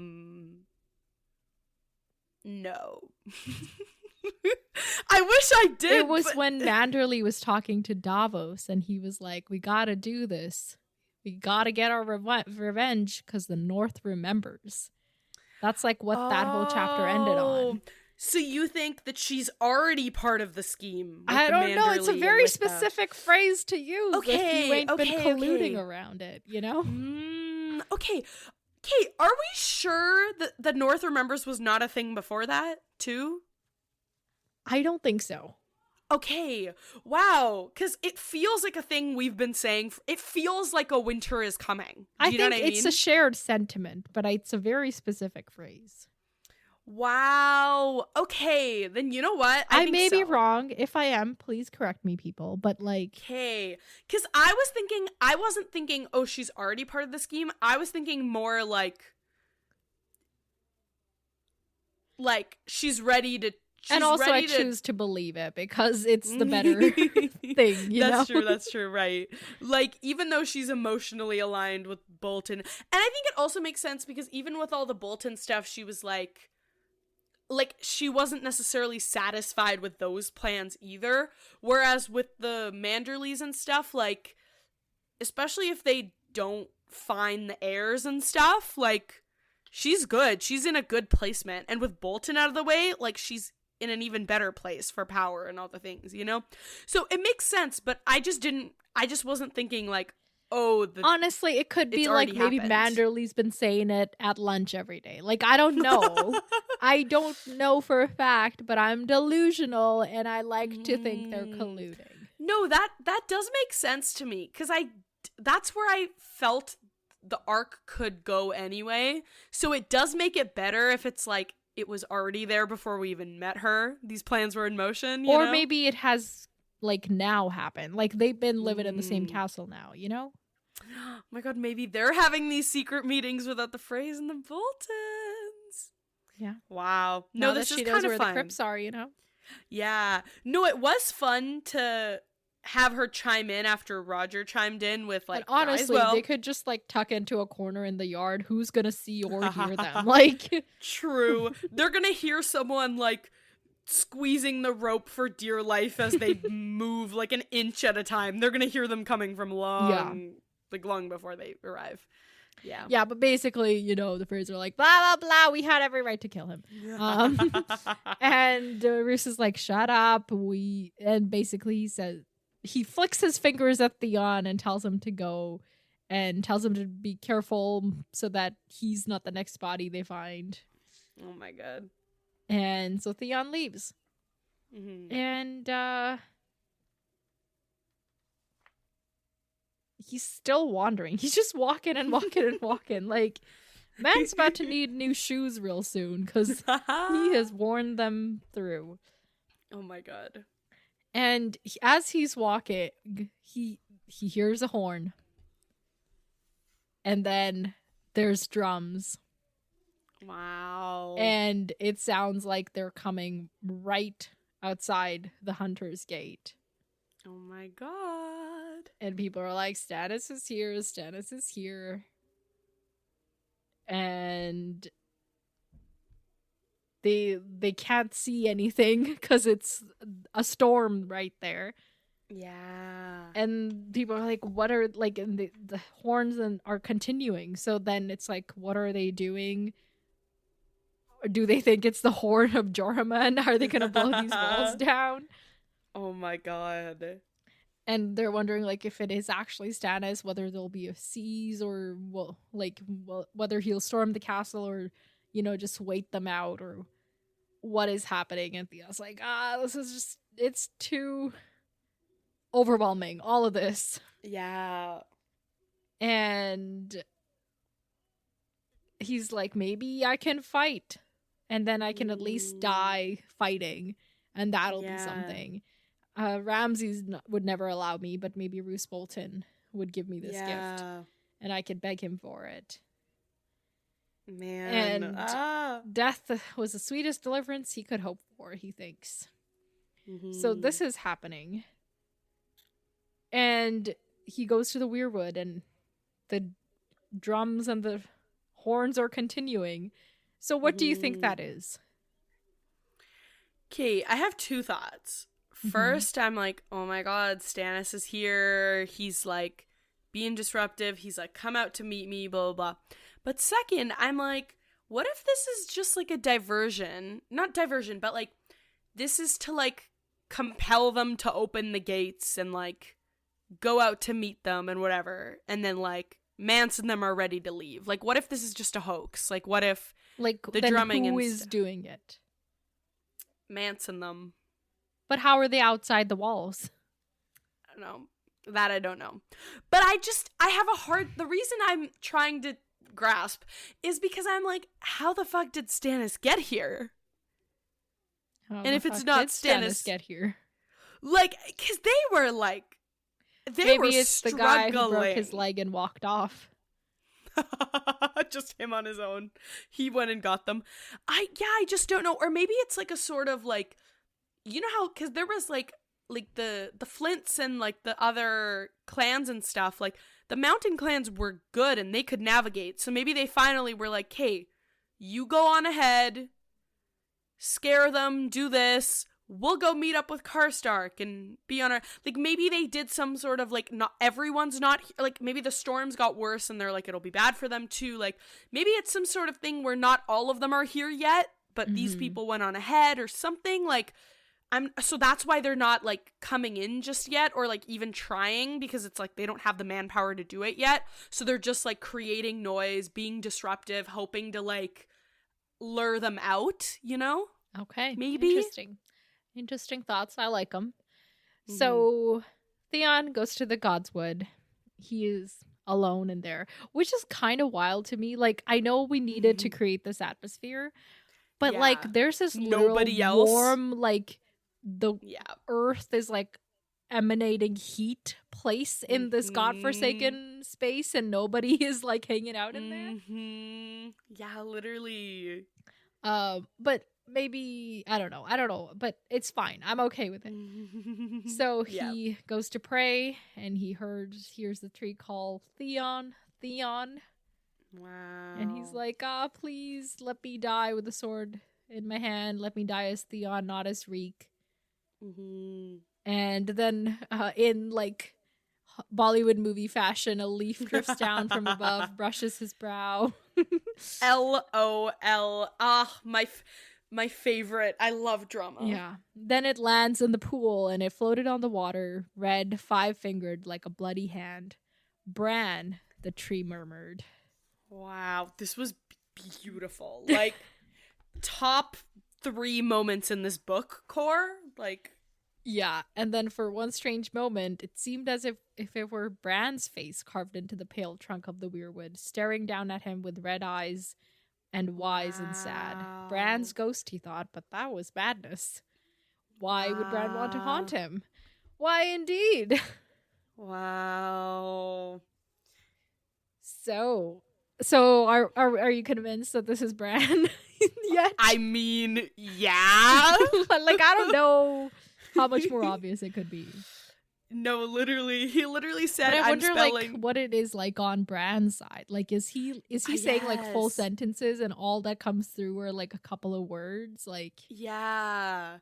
Yeah, I don't know. Or is it like, you know, when you play a video game and you save up like you save up like 1,000 gems and then you can finally get like this one thing. So is it like it's taking like all of his might to like transform this trait? right? Like, He started off you know, like I with wanna one see- word. Now he's graduated to 3 Yeah. words, and then it's just gonna double every day. Yeah. No, this is so intriguing and cool. Yeah. Okay. And as he's like, you know,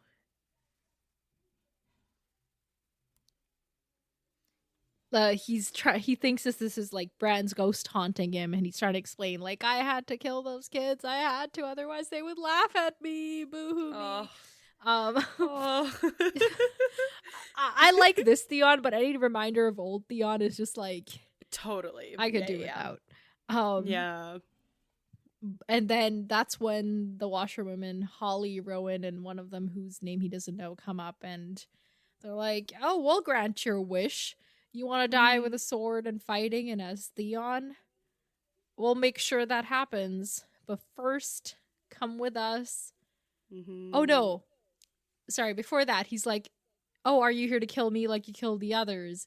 And Holly's like, how could we? We're just women. We're not here to kill anybody. Like, how could we? We're so gentle and not at all fighters. Oh my god. And then they're like, yeah, so obviously we did that. But no, they don't say that. But like, they just move on to, so you want to die, we will make sure you die. just first you got to come talk to Abel. He's waiting for you. Mm-hmm. So, thoughts? What does Abel want? What do they think they can accomplish? Will they kill Theon after they've got what they want from him? Okay, so they got Theon. They can use Theon to go get, what's her name? Jane. Okay. To go get Jane. And then they're like ready to go.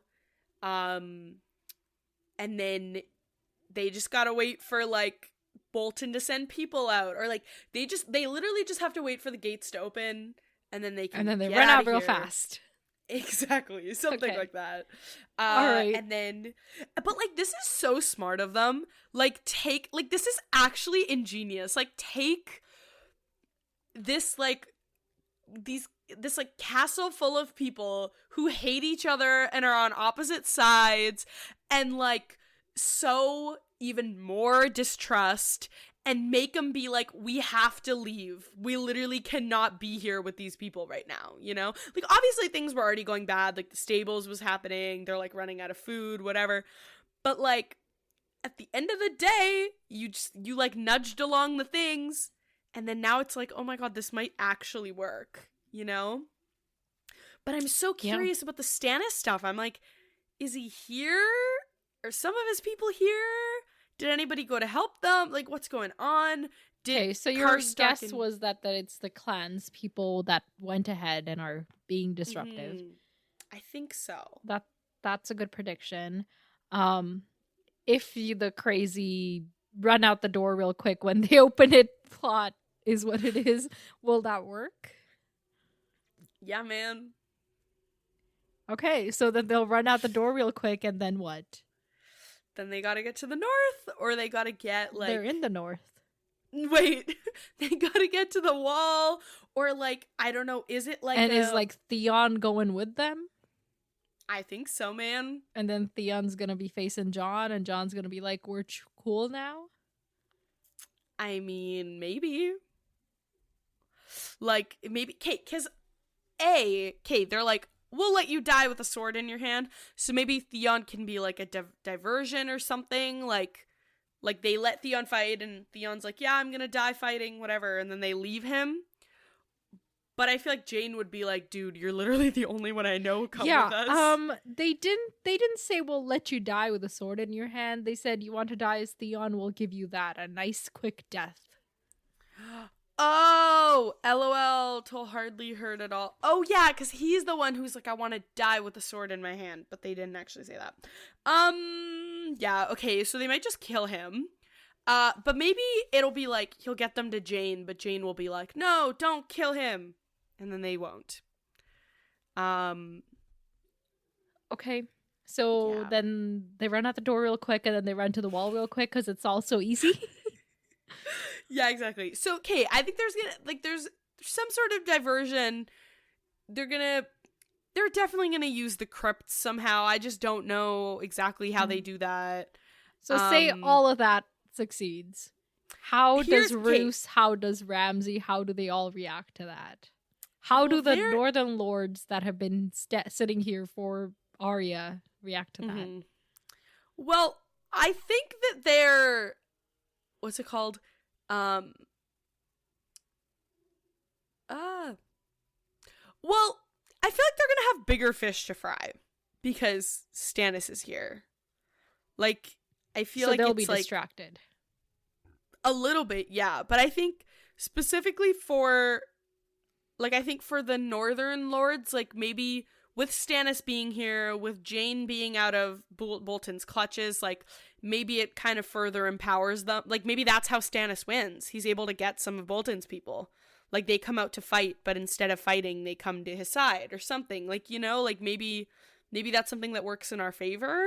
But I just don't know how you, like, communicate that, you know? Like, you're like...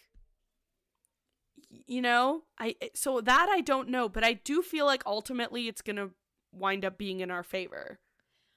All right, but I also think like it's hard because Melisandre was like, Mance, you're gonna do this, but we don't know if, like, I don't think Stannis even knows about any of this, so it might be, so they can't exactly go to him for help. So I guess they just have to find a way to make it on their own, like.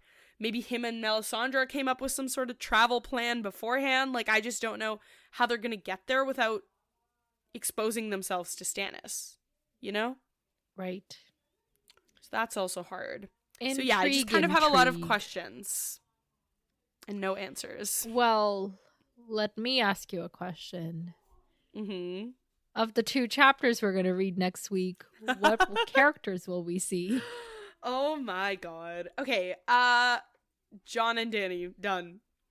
We just had Jon and Dany, like, yesterday. We have them all the time. Mm-hmm. Okay, give me another guess. I don't like that one. Asha and Tyrion.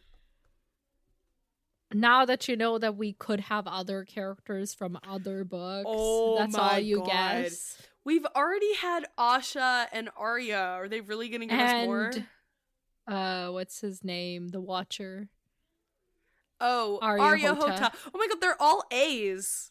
Okay. Oh, they are. Who else is named with it? Well, Sansa, aka Elaine, has an A name. Ooh, okay. Okay, let's say Sansa and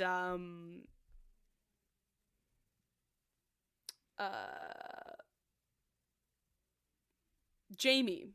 Sansa and Jaime. So now you flip to only book 4 characters? Yes, exactly. All Fight right. me, okay? We've got chapters 47 and 48. Mm-hmm. Chapter 47 is Tyrion. Wow. You guessed Tyrion as one of your 6 guesses. Wow, how intelligent I am. What was... Oh, wait. Tyrion... Ooh, Tyrion got captured. This is bad. Okay.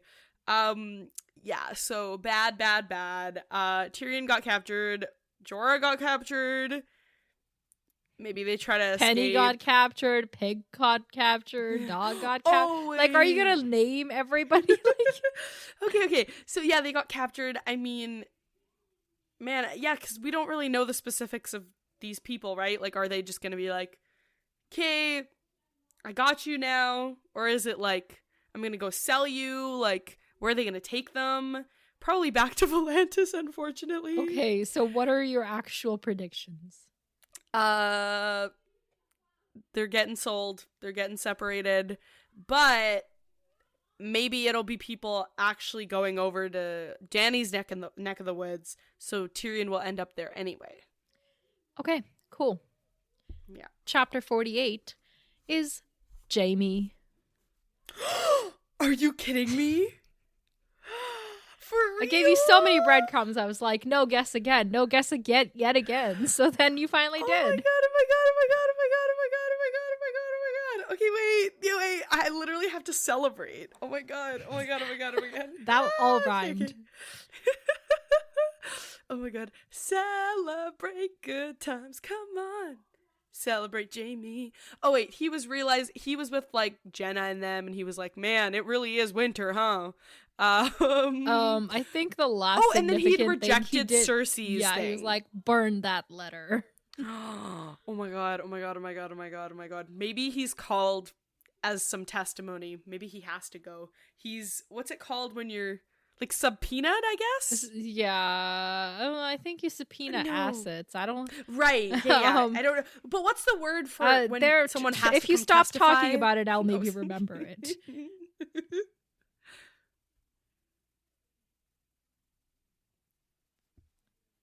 I can't remember it now. I swear to God, I knew it 2 minutes ago. Okay. Yeah. My suits knowledge not coming in handy. What was I gonna say? Yeah, so they're gonna subpoena Jaime. And then Jaime's gonna go girl boss. Yeah. Those are the vibes, and then he has to come. and this chapter is like him in King's Landing testifying, or? This chapter is like he gets the subpoena, and then he's like, I guess I gotta go, but maybe in the meantime he's been like working on his things. What was he supposed to do anyway? Why is he there? He was supposed to like get the river lands under control. Yes. Okay, like so maybe river he'll see run how specifically, but also river lands in general, because remember the Brotherhood without Branners be creating havoc. Yes. Okay, cool. So maybe he'll have to deal with them. Maybe he'll even come to face. Oh my god, if he comes face to face and Brienne's whole mission was to go kill him. Oh my god, maybe him and Brienne reunion. Okay. Jaime Brienne reunion. Sorry, how? Because she has Your to go find him. Your train of thought was very jumbled. She has to go find him to come kill him, and he's sort of in the area where Brienne was just recently captured. Right. So then she does find him and then kill him, and that's the reunion? No. She finds him, and they're gonna work through it together and figure something out, and like convince Catelyn or something. Maybe give her another enemy. Maybe find a way to get rid of her. Like, it's like, where does this end? We kill Jaime, and then what else? You know? Okay, I'm sorry. I have to confess. Everything you're saying is very interesting, but I was still stuck on the subpoena issue. And then I realized if subpoena means to be like summoned to court, then it has to be a different word for getting you to give up your assets. And then I was trying to find that word, but I didn't find it yet. So I'm just going to leave it until after we stop recording. Yeah. Well, because when you said getting rid of your assets, were you thinking like, oh, there's a case, you have to, all the related files are subpoenaed? Is that what you were thinking in terms of giving up your assets? Or that's like, I think maybe I was thinking your assets get seized. Oh, okay. Like you did some fraud shit. Like, I don't know. Okay, interesting. Because when you said that, I was thinking, well, yeah, you're right. Usually you would subpoena like someone's files or like you whatever. Can subpoena documents. Okay, this is starting to sound too much like penis. Let's move on. Okay, you were making a wonderful prediction that Brienne and Jaime are in the same general area, and Brienne has motivation to go find Jaime because we predict that she said something that got her not hanged, and instead she agreed to kill Jaime. So now she's going to come to kill Jaime, but instead they're going to collude and live happily ever after. The end. Exactly, and get married and all the things. thank you for sticking with us. And I apologize. When I get like a word stuck in my head, I can't let it go. I just cannot. Don't worry. The listeners know this about us. 5 languages. So you can imagine that it happens a lot, because I'll remember a word like no, we're not going to do this. We're not going to do this. What? No, just tell me. Just tell me.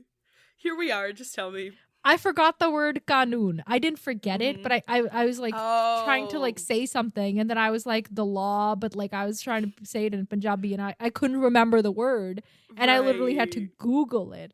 And then it was so obvious that I felt like such an idiot. Like, how could I forget the word kanun? Hey, it be happening. Okay, moving on. There's a lot of words in my head. That is the end of that story. So we're reading the Lannister Bros next time. Wow. Right after having potentially found the dead body of a Lannister cousin bro. Wow. Recently. Oh my god. Yeah. Oh my god, what the hell are they up to? Okay, yeah, this is gonna be sort of epic. Yeah. So the end. People follow us on Instagram at Pop Culture Symposium. That was so abrupt, but I just needed this to end so my brain can, like, the train that's going on around my brain can stop. Please send us emails. Our email is popculturesymposium@gmail.com. You can also email us reviews, and that way you can enter the review contest. And of course, join the Discord, chat it up. Until next time, farewell, my friends. Talk to you later.